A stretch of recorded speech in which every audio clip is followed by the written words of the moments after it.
आज का ये मेरा संवाद आप सबके साथ है, जिसमें मैं मिर्गी और मिर्गी के दौरे के बारे में कुछ जानकारियाँ आपसे शेयर करना चाहती हूँ। मिर्गी, आपके मन में काफ़ी सारे सवाल रहेंगे कि ये मिर्गी, ये बीमारी क्या है। ऐसा तो नहीं है ना ये बीमारी बहुत जटिल है, ऐसा तो नहीं है ना ये बीमारी का कोई इलाज नहीं है।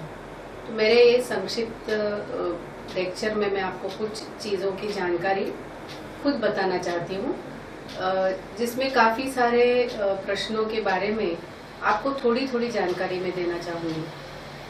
आप सबको मालूम है कि मिर्गी, ये जो बीमारी है काफ़ी पुराने सालों से चली आ रही है।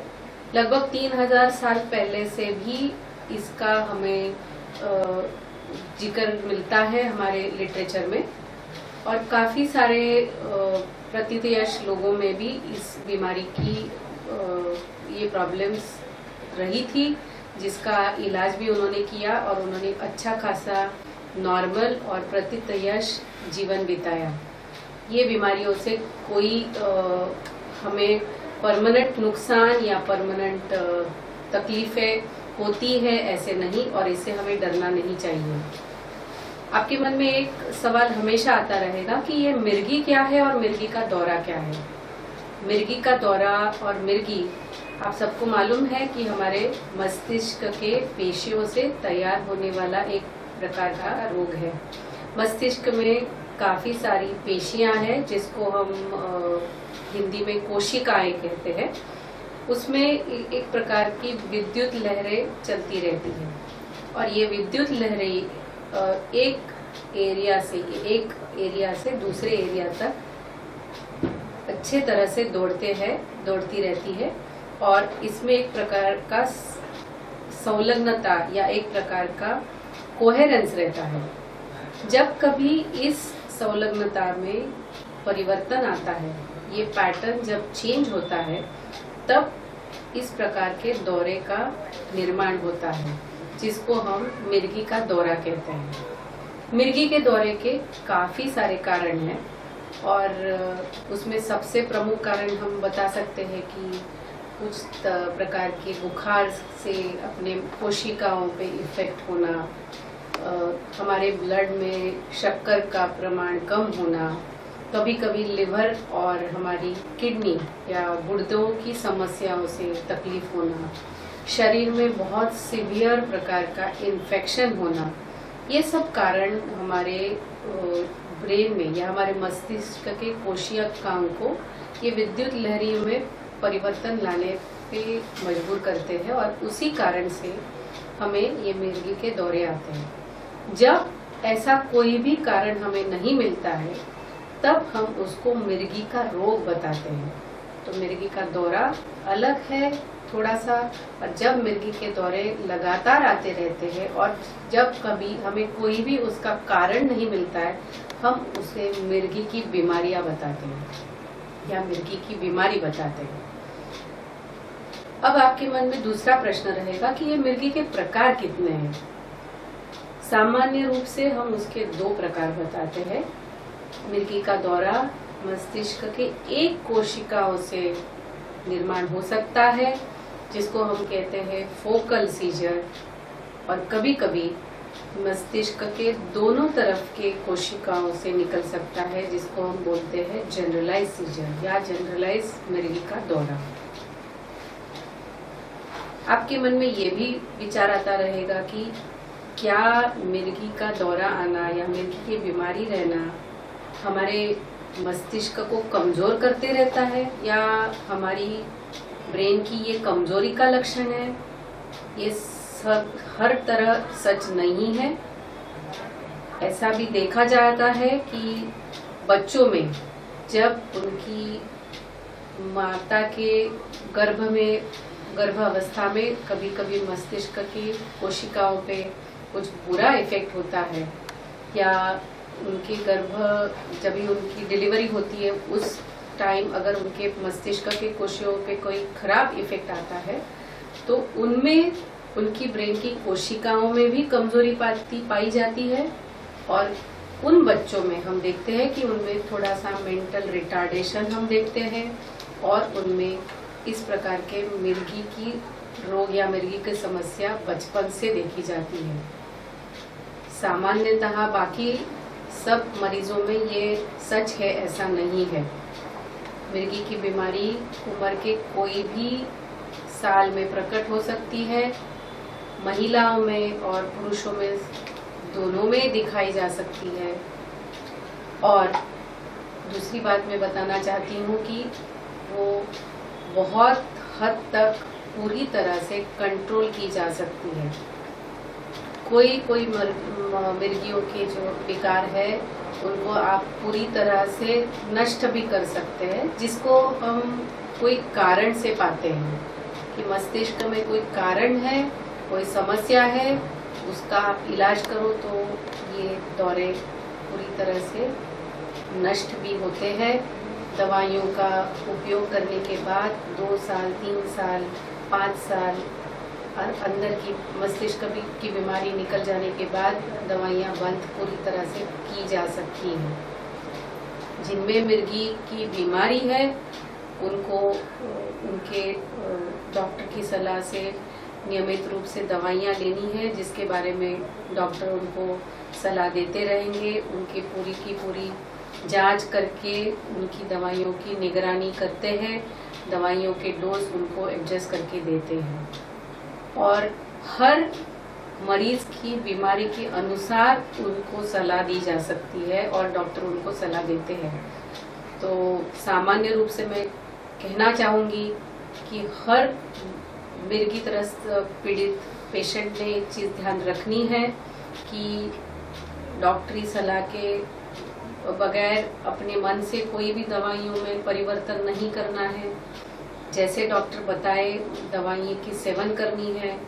अगर कुछ ब्लड की जांच, खून की परीक्षा, EEG तत्सम, MRI तत्सम अगर आपको कोई तपास जांच कहे तो उसका अनुसरण करना है। अपने मन से दवाइयों में लापरवाही नहीं करनी है। खास करके महिला जो हमारे मरीज हैं उनको भी मैं कहना चाहूँगी कि जैसे पुरुष वर्ग में ये मिर्गी है उसी तरह से महिला वर्गों में भी मिर्गी पूरी तरह से काबू में लाई जा सकती है। अगर महिला पीड़ित है, त्रस्त है तो डॉक्टर के सलाह से पहले ही जांच करके वो पूरा सामान्य तरीके से वैवाहिक जीवन भी बिता सकती है और अच्छी तरह से अपनी फैमिली को कंप्लीट कर सकती है। हाँ, एक बहुत ज़रूरी है कि उसने अपने पूरे परिवार को अपनी बीमारी के बारे में जानकारी देना बहुत ज़रूरी है ताकि आगे समस्याओं को टाल सकें। दवाइयाँ का बराबर से सेवन अगर करे तो फिर उनकी प्रसूति सामान्य तरीके से हो सकती है और होने वाले बच्चों पे भी लगभग ऐसा कोई विपरीत परिणाम नहीं होता।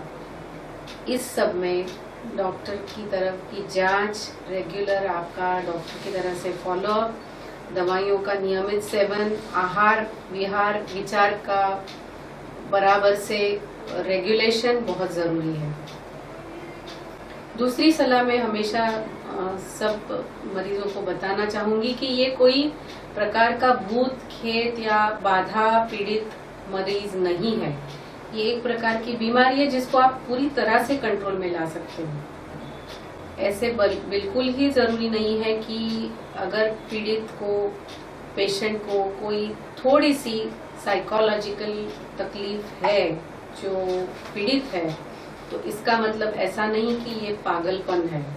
कभी कभी उसके स्वभाव में या उसके व्यवहार में थोड़ा सा परिवर्तन ये मिर्गी के वजह से आ सकता है। कभी कभी दवा के सेवन का भी वो हिस्सा हो सकता है, बट उसका मतलब ऐसा नहीं कि ये कोई प्रकार का पागलपन है या भूत खेत और पीड़ा है। तो ये एक बहुत ही बड़ा जैसे कि कह सकते हैं अंधविश्वास है। इसको हमने पूरी तरह से उसका उच्चाटन करना है। उसका बिल्कुल ही साइंटिफिक बेस है और साइंटिफिकली ही उसकी ट्रीटमेंट होनी ज़रूरी है। जब कभी हम देखते हैं कि मरीजों को दौरे पड़ते हैं, हम हमारे पेशेंट या उनके पूरे परिवार को हमेशा एक प्रकार की टीचिंग देते हैं, जैसे कि पुस्तिका के स्वरूप से।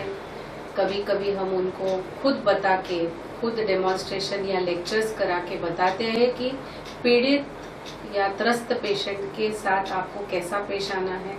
अगर मिर्गी का दौरा आता है तो उस समय क्या क्या परेशानियों से मरीज गुजरता है और उसको कैसे अवॉइड करना है। न कि उसको चप्पल सूंघानी है, न कि उसको कांदा फोड़ के लगाना है, ये गलत बात है। क्या जरूरी है कि उसके पीड़ित परिवार को पता चलना चाहिए कि उसको खुली हवा में रखा जाए, उसकी जीभ काटने से बचाई जाए, उसको एक तरफ से लिटा के देखा जाए कि उसके शरीर को कोई भी ईजा नहीं होती है, पीड़ा नहीं होती है। यदि मरीज खड़ा है तो उसको लेटाया जाए फर्श पे या बिस्तर पे, और जितना हो सके शांति रख के उसकी श्वास के प्रति ध्यान देना है और श्वास की गति बराबर रहे इस तरफ से ध्यान देना है। तो ये मैं कहूँगी कि हर परिवार के सदस्य को जानकारी होनी चाहिए, और मैं तो कहूँगी पूरे समाज में इसके प्रति जागरूकता होनी जरूरी है, क्योंकि ये हादसा हम टाल सकते हैं। जैसे कि हम पब्लिक प्लेसेस पे जाते हैं, वहाँ अगर किसी को मिर्गी का दौरा आता है तो हमारा फर्ज बनता है कि पूरी पॉपुलेशन को हम इसके बारे में जानकारी दें और पॉपुलेशन को समझाएं, ताकि कोई भी बड़ी कैलामिटी या कोई भी बड़ा हादसा हम टाल सके और मरीज के प्रति पूरी की पूरी ट्रीटमेंट हम चालू कर सकें। बहुत सारे टाइम हम पेशेंट को एक कार्ड देते हैं जिसपे उनके बीमारी के बारे में जानकारी लिखी रहती है। यदि ऐसा हादसा कहीं होता है तो वो कार्ड बताता है कि ये उनकी जो प्रॉब्लम है, उनकी जो दवाइयाँ चालू है, और इमरजेंसी टाइम कौन से डॉक्टर को या उनके पारिवारिक कौन से परिवार को कैसे कांटेक्ट किया जाए और उनको कैसे इत्तला की जाए। तो इतनी छोटी सी मैं टिप्स मैं मेरे सब पेशेंट को बताना चाहूँगी, और मैं चाहूँगी कि जो कोई पुस्तिका हम हमारे क्लिनिक में, हमारे कंसल्टिंग में पेशेंट को देते हैं, वो पूरी की पूरी पढ़ के उसके बारे में सज्ञान हो जाइए, और पूरी हमारी पॉपुलेशन को धीमे धीमे करके हमें सुधारना है, और मिर्गी के बारे में कोई भी सोशल टैबू नहीं मान के उसकी बराबर से ट्रीटमेंट, उसका बराबर से सही ढंग से इलाज करना है।